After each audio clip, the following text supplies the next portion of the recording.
to visit India in 12 years.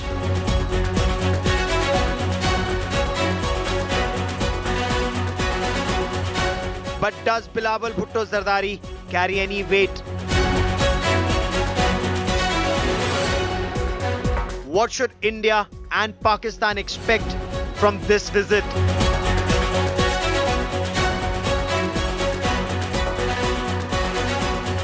Sun, sand and skepticism in Goa. That's our top focus on India First. Bilawal Bhutto Zardari is on Indian soil for a multilateral meeting, but do keep in mind and consider this. Dawood Ibrahim Kaskar, the architect of the 1993 Mumbai blast, is still on Pakistani soil. Incidentally, in Karachi, that is where Bilawal Bhutto Zardari took off this morning. 30 years after 257 people were killed in Mumbai serial blast, Pakistan has taken no action against Dawood Ibrahim. But that's not the only case. Dawood Ibrahim, incidentally, do keep in mind, is in Karachi. Bilawal Bhutto Zardari's ancestral home in Clifton, Karachi, is not very far from Dawood Ibrahim's house. And for those who think India should engage with Pakistan and help Pakistan in the current situation, do keep in mind, Pakistan hasn't lifted a little finger to either act against Hafiz Muhammad Saeed and Maulana Masood Azhar, architects of multiple major terror strikes in India, including the Parliament attack, Pathankot attack, Pulwama attack and 26/11 Mumbai terror attacks. I'm Gaurav Sawant. The question that many are asking, will there be an icebreaker between India and Pakistan? But does Bilawal Bhutto Zardari actually carry any weight politically in Pakistan today? Let's get started with the headlines at 10.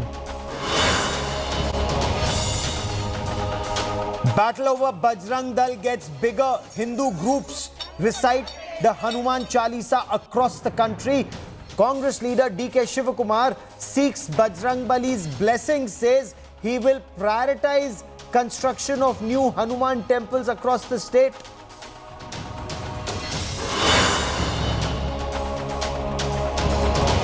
Dangal for justice continues. Geeta Kumari Phogat taken into preventive custody at the Delhi-Haryana border. Protesting wrestlers accuse the Delhi police of strong-arm tactics and assault. Gangster Anil Dujana killed in an encounter with the Uttar Pradesh Police Special Task Force in Meerut, weeks after Don Atiq Ahmed's son was neutralized in an encounter at Jhansi. India Today accesses CCTV images and video of gangster Tillu Tajpuria being killed in Delhi's Tihar Central Jail. He was stabbed more than 100 times by rival gangsters.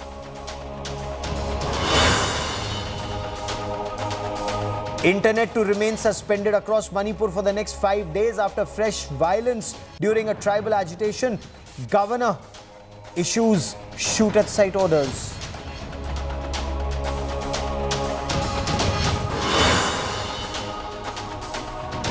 So Hina Rabbani Khar, who's currently Pakistan's Deputy Foreign Minister, was in India 12 years ago as the Foreign Minister of Pakistan. 12 years later, Bilawal Bhutto Zardari landed in Goa earlier this afternoon. He is here to attend the Shanghai Corporation Organisation Foreign Ministers meet. But from what we've been able to learn, at least so far, no bilateral meeting between Dr. S. Jaishankar, India's External Affairs Minister, and Bilawal Bhutto Zardari. India's already made it very clear it is difficult to engage with a neighbor that sponsors cross-border terrorism. Geeta Mohan is in Goa and sends us our top story. After a gap of 12 years, Pakistan's foreign minister lands in India, though not for a bilateral meet, but to participate at a multilateral Shanghai Corporation Organisation meet. In 2011, Hina Rabbani Khar, currently Deputy Foreign Minister of Pakistan, had come to India as Pakistan's Foreign Minister. Bilawal Bhutto Zardari, before his departure from Karachi for Goa, insisted Pakistan was committed to SCO. अस्सलाम वालेकुम, मैं बहुत खुश हूँ कि आज मैं यहाँ गोवा पहुँचा हूँ, शंघाई कॉरपोरेशन ऑर्गेनाइजेशन में शिरकत करना, पाकिस्तान के डेलीगेशन को लीड करना, और मैं उम्मीद रखता हूं कि इंशाल्लाह ताला जो हमारा SCO का CFM है वो बहुत ही कामयाब होगा. There is no bilateral dialogue scheduled between India and Pakistan. External Affairs Minister Dr. S. Jaishankar had recently made it very clear dialogue is not possible when one neighbor uses terror as an instrument of state policy. India takes a generous and non-reciprocal approach to cooperation with smaller neighbors. India's most pressing priorities are obviously in its neighborhood. The exception to this, of course, is Pakistan in view of the cross-border terrorism that it supports. Though Pakistan claims it is committed to the SCO agenda, including fostering peace and good neighborly relations, Islamabad does not walk the talk. Pakistan has taken no action against UN and US designated global terrorists flourishing on its soil with full state support. Despite US and UN sanctions, Pakistan has not persecuted and punished Hafiz Saeed for Parliament and 26/11 Mumbai terror attacks, Masood Azhar for Parliament, Pathankot and Pulwama terror attacks, and Dawood Ibrahim in Karachi for 1993 Mumbai serial blasts. Cross-border terrorism is on the agenda, and there are apprehensions in Pakistan that Dr. Jaishankar will expose Pakistan's state-sponsored terror at the forum. Pakistan will not be able to raise Kashmir since SCO charter prevents raising of bilateral issues. Imran Khan, former Prime Minister of Pakistan, accused Bilawal Bhutto Zardari of buckling under US and Indian pressure. ये जो बिलावल का जो tour है हिंदुस्तान का, इसको मैं आप कैसे देखता हूँ? मुझे ये जो शक है और खौफ है कि इन जो ये मौजूदा गवर्नमेंट में बैठे हुए इनका कोई नजरिया नहीं है. Pakistan's former High Commissioner to India, Abdul Basit, also hit out at Bilawal for coming to India, accusing the Pakistan government of letting down their Kashmir agenda. और मैं इतनी सी गुजारिश करना चाहता हूँ बिलावल साहब से, हाथ जोड़ के करना चाहता हूँ कि चलिए आप जा रहे हैं, ये गलत फैसला है मेरे हिसाब से. हमें चाहिए था कि हम अपनी पार्टिसिपेशन को थोड़ा सा नीचे लाते. Though there are other sane voices in Pakistan, they say only India can help Pakistan emerge from its acute financial crisis, and that Pakistan needs to wake up to ground realities and stop being a state sponsor of terror. With Geeta Mohan in Goa, Bureau Report, India Today. There must always be a channel of communication open even with the enemy, even if there is war. India and Pakistan are engaged, but what are genuine expectations from this multilateral meeting and the SCO summit in July, where Prime Minister of Pakistan Shahbaz Sharif, or whoever is the Prime Minister of Pakistan in July, will then be in India? Let's try and make sense of this visit. Joining me on India First is Ambassador Ashok Sajjanhar, former top diplomat, keeps a hawk eye on Pakistan. Arzu Kazmi is a senior journalist, joins us from Pakistan. My first question is to India Today's Foreign Affairs editor Geeta Mohan, who joins us live from Goa, where this meeting will take place. The bilaterals are already happening. Geeta, we all saw two videos that have been put out by Bilawal Bhutto Zardari in Goa. He does seem pretty excited about being on the sun-kissed beaches of Goa. Perhaps a welcome break from the depressing pictures in Pakistan. But any information on what happened at the dinner hosted by the External Affairs Minister?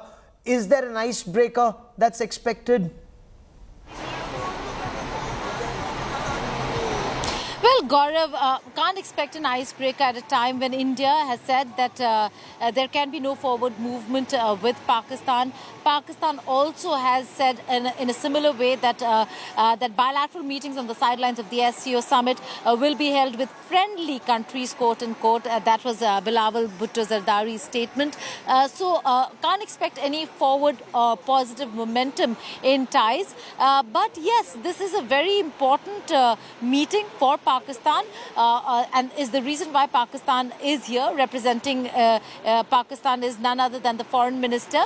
The bilaterals that took place on the sidelines of the SCO are important. Now, India has had bilaterals with China and Russia.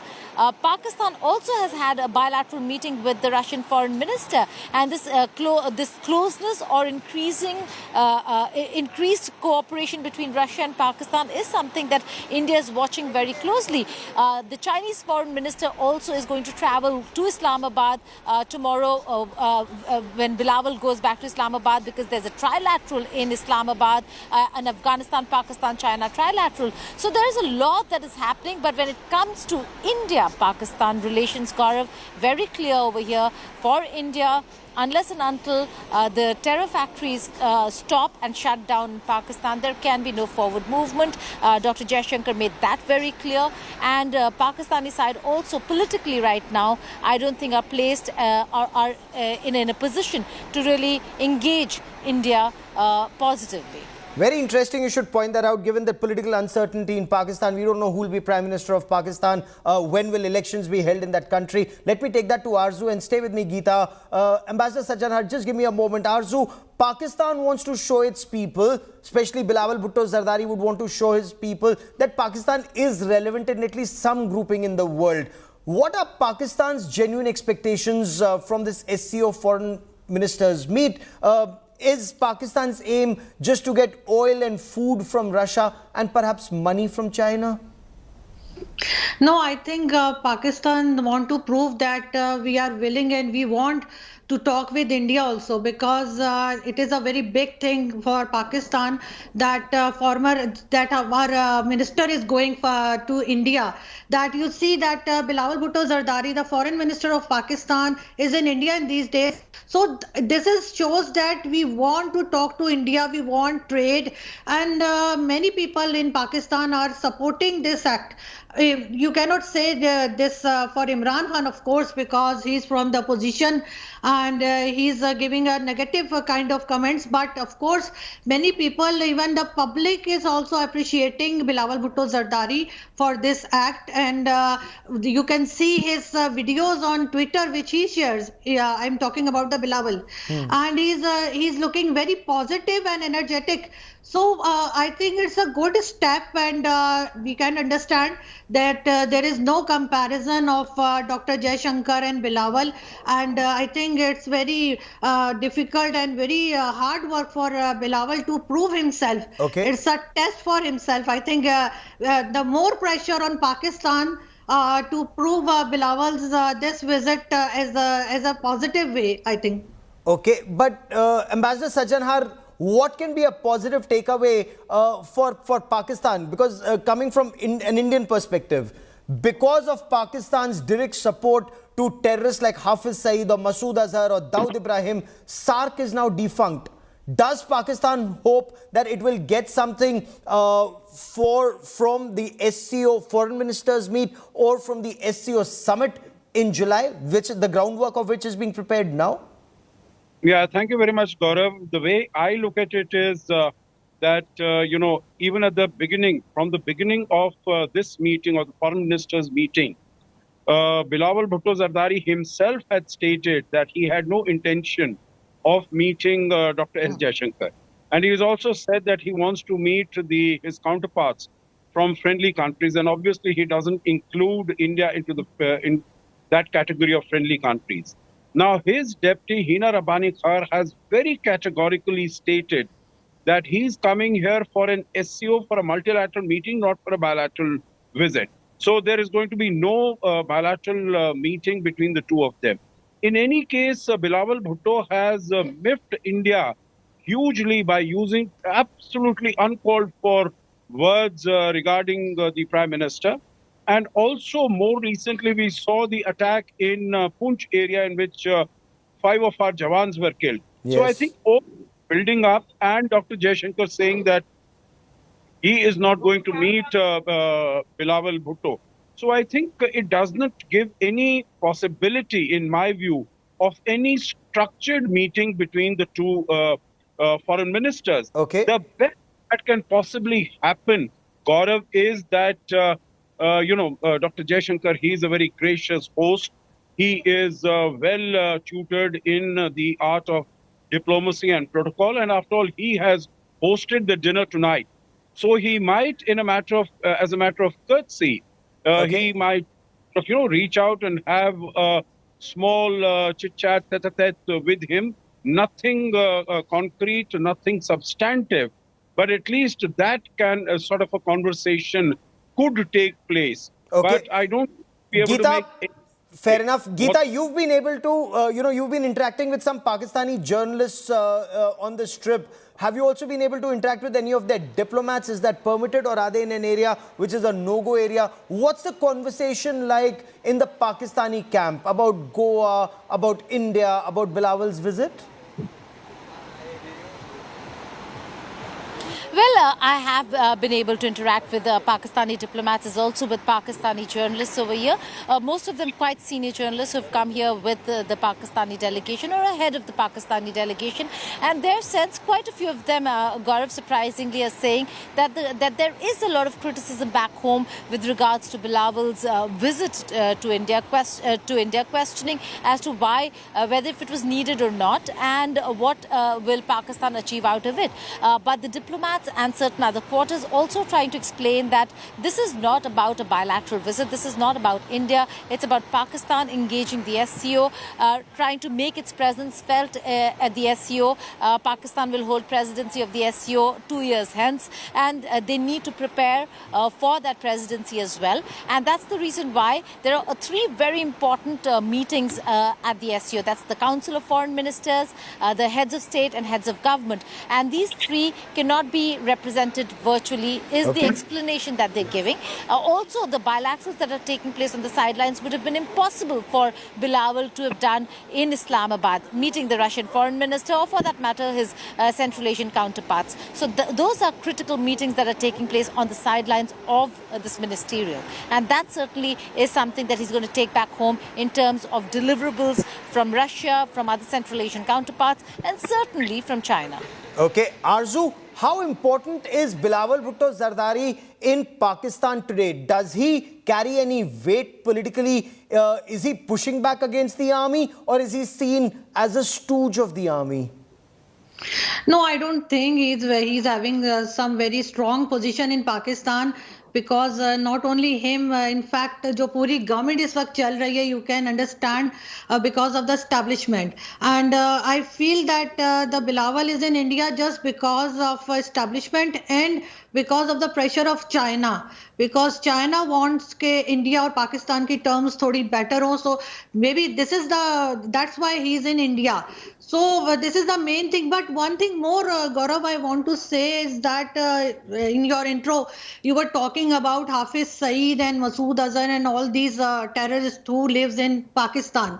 So I just want to say that nobody can arrest them or can punish them, because they are very strong in Pakistan, and they have a very strong group. And almost everybody, like you can say that 70% Pakistanis and even establishment and agencies are supporting them. That's why I have no hope that they will arrest Hafiz Saeed or they can take anything against them, because this is not possible in this country, at least. Okay, in Pakistan, but Arzu, tell me, after action, and brave of you to say so, after what India did with Article 317 Jammu and Kashmir in 2019, the two union territories, even if statehood is restored, there is no way that Pakistan gets to meet the Hurriyat. Hurriyat is now, it's so irrelevant. How does Pakistan intend talking to India at all? Or is India-Pakistan dialogue, Pakistan will have to come on a bent knee seeking dialogue, or there will be no dialogue? No, I think that Pakistan wants dialogue with India, because right now Pakistan wants peace with all the neighboring countries, because they cannot afford any kind of conflicts or war. be it Afghanistan, Iran, or India. Because I hope you all remember that Bajwa Saab, that former army chief of Pakistan, he said that we cannot go for a war with India because we don't have fuel and all these kind of things. But anyway, it's good for him that he said reality, and this is the fact that we cannot afford war with any kind of war with India. And yet Pakistan will take no action against terrorists. So Ambassador Sajanhar, are we to understand that Pakistan wants peace with India as a tactical retreat because Pakistan is on the verge of bankruptcy? So a tactical retreat, make friends with India, have trade with India, take all the benefit from India and continue to kill Indians in terror. Is that Pakistan's mentality? Because no action against Hafiz Saeed, no action against Masood Azhar, no action against Dawood Ibrahim, and yet they want trade. Yeah, no, you're very right, Gaurav. I think what Pakistan seems to be suggesting is that they want to have the cake and eat it too, that they will continue with their mischief, with their activities across the border in terms of sending terrorists and creating problems here in India, and still they want normal relations. But I think this has been told to them time and over again, that there cannot be any normalization of ties, there cannot be any talk, unless they put a stop to terror coming out from Pakistan. Okay. So I don't think saying that we want good ties with India, but then not walking the talk, I think that is what is the problem that has always been the issue as far as bilateral relations between India and Pakistan are concerned. So, Geeta, last 30 seconds before I let you go, and I know there are other stories that your reports you still have to file, but apart from this, is there then no hope that there will be no India-Pakistan dialogue? Because India is insisting, stop terror first, take action against terrorists first, and Pakistan appears to be either powerless, unwilling or unable to take action against terror, yet they want trade with India, yet they want benefits out of India. So what happens next?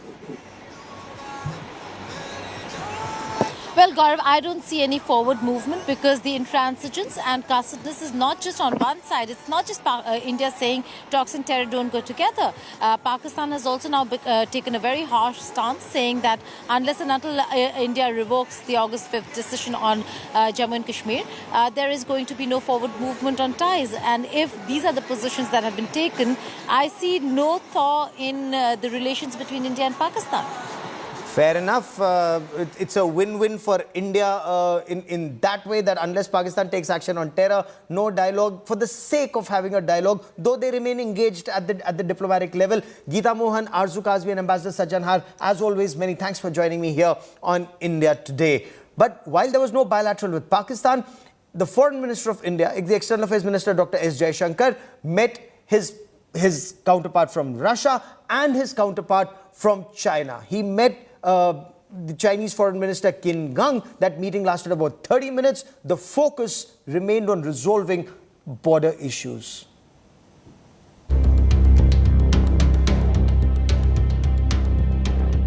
The world's largest military standoff has just entered its fourth year. The giant armies of India and China, which entered a confrontation in eastern Ladakh in May 2020, remain deployed in huge numbers, postured for war, but held frozen by the ongoing drive to defuse things diplomatically. Today, just weeks after their first meeting during the G20 meet in Delhi, the SCO foreign ministers met in Goa on a new stage. The nearly 30-minute meeting focused on resolving outstanding issues and ensuring peace and tranquility in border areas. Ties with China are abnormal. It cannot be business as usual. That was the message of Dr. Jaishankar ahead of a second meeting with Chinese Foreign Minister Qin Gang. The focus will remain LAC, tensions at the border. Also, the two sides are going to discuss and pave the way for a Xi Jinping visit. It all depends on how things move forward between India and China and the ministerial meeting that takes place here in Goa. The big focus was on de-escalation in order to pave the way for Chinese President Xi Jinping's visit to the SCO and G20 summits scheduled in July and September this year in India. The Indian side has made it clear that it cannot be business as usual after the Galwan incident and the continued Chinese presence in eastern Ladakh since May 2020. Dr. Jaishankar has said the state of India-China ties is abnormal and there are real problems in the bilateral ties which need to have an open and candid dialogue. The bulk of our conversation, understandably, was about the current state of our relationship, which many of you have heard me describe as abnormal. And I think those were among the adjectives that I used in that meeting. We have, there are real problems in that relationship that need to be looked at, that need to be discussed very openly and candidly between us. On April the 24th, the Indian and Chinese armies held their 18th round of talks in Ladakh, agreeing once again to pursue the disengagement effort. In 3 years, the two sides have managed to agree to pull back troops from a handful of friction points, including Galwan, Pangong So, and the Hot Springs area. But dangerously close deployments continue to simmer in Depsang and Demchok sectors. The army-level talks were followed last month by Chinese Defence Minister Li Shangfu's visit to Delhi to attend the SCO Defence Ministers meet on April the 27th. His Indian counterpart had described the situation with this plain speak. पिछले G20 में भी ये संभव नहीं हो पाया था कि सब एक मंच पर एक साथ आ जाएं, पर भारत में तो सब आ रहे हैं पार्टिसिपेट। सभी आ रहे हैं। ये भारत की शक्ति का देखिए, इस सच्चाई को कोई नकार नहीं सकता कि अंतर्राष्ट्रीय जगत में भारत की प्रतिष्ठा मोदी जी के नेतृत्व में बढ़ी है. The India-China de-escalation has been incremental and slow, reflecting China's continued impulse to change the border status quo, while India's unrelenting defense posture has locked the two Asian giants in an embrace. Will the two countries find a new path forward? With Geeta Mohan in Panjim, Goa, Bureau Report, India Today.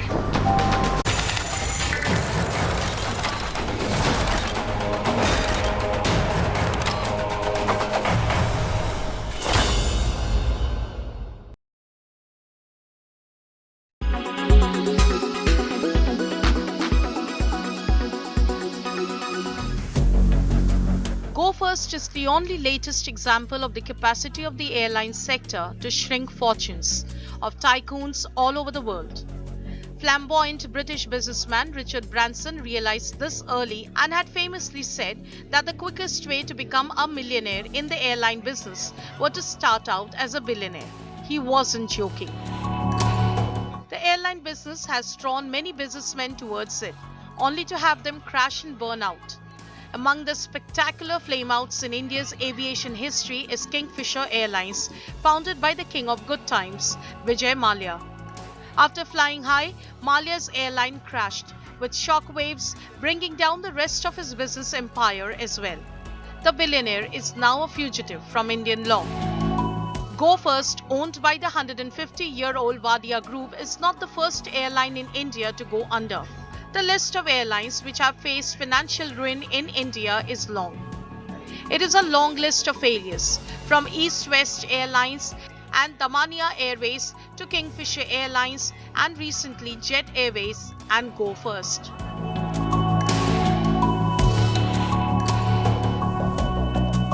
East West Airlines, headquartered in Trivandrum, was the first national-level private airline in India to operate after almost 37 years. The airline began operations in early 1992 and on August 8, 1996, ceased all operations. Another airline prominent in the pages of history was Modi Luft, launched in April 1993 by industrialist SK Modi in technical partnership with the German flag carrier Lufthansa. The two companies later fell out and the airline was grounded while its air operator's certificate was